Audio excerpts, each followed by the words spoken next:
Welcome to கடலமுட்டாய் கதைகள். ஒரு பெரிய அடர்ந்த காடு இருந்துச்சாம்.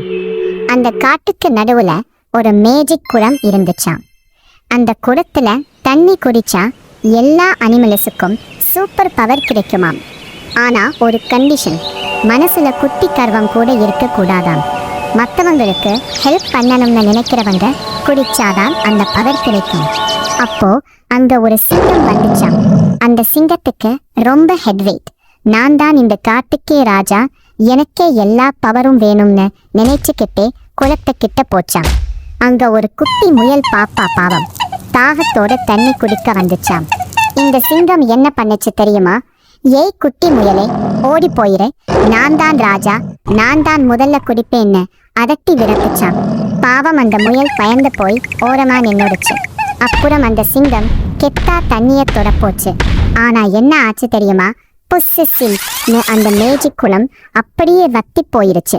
சிங்கத்துக்கு ஒண்ணுமே புரியல, ஷாக் ஆகி நின்னுடுச்சு. அப்போ அந்த முயல் குட்டி மெதுவா வந்து சொல்லுச்சாம், ராஜா ராஜா, இந்த குளம் அன்பா இருக்கிறவங்களுக்கு மட்டும்தான் தண்ணி தரும். நீங்க என்ன திட்டி விரட்டுனீங்கல்ல, அந்த கர்வத்தால தான் தண்ணி போயிருச்சுன்னு சொல்லுச்சாம். சிங்கத்துக்கு இப்பதான் தன்னோட தப்பு புரிஞ்சுது. சாரி முயல் குட்டி, நான் பண்ணது தப்புதான், நீயே முதல்ல தண்ணி குடின்னு சொல்லி வரி விட்டுச்சாம். அடுத்த செகண்ட் குளம் மறுபடியும் தண்ணியால நிறைஞ்சிடுச்சு. சிங்கம் முதல்ல அந்த முயல் குட்டியை தண்ணி குடிக்க வச்சது.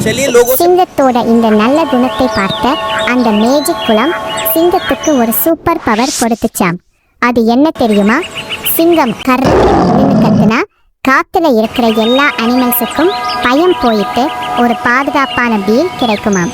அன்னையில இருந்து அந்த சிங்கம் யாரையும் திட்டாம எல்லாரையும் அன்பா பார்த்துக்கிற நல்ல ராஜாவா மாறிடுச்சாம். மீதி நான் மற்றவங்க கிட்ட அன்பா இருக்கணும் ஃப்ரெண்ட்ஸ்.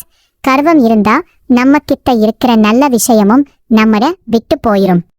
இந்த கதை உங்களுக்கு பிடிச்சிருந்தா மறக்காம நம்ம கடலமுட்டாயி கதைகளுக்கு சப்ஸ்கிரைப் பண்ணிடுங்க.